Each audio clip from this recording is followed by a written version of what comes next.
मन्यमान पावनाधिपङ्कजम् ज्ञानयज्ञसूत्रमिन्दुशेखरम् कृपाकरम् नारदादियोगिवृन्दवन्दितम् दिगम्बरम् काशिकापुराधिनाथ कालभैरवम् भजे।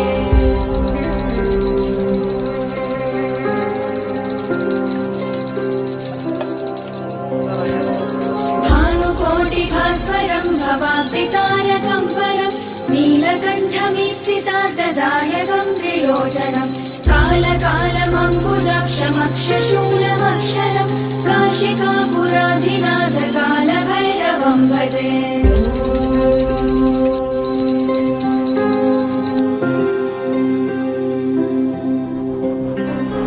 शूलटङ्कपाशदण्डपाणिमादिकारणम् श्यामकायमादिदेवमक्षरम् निरामयम्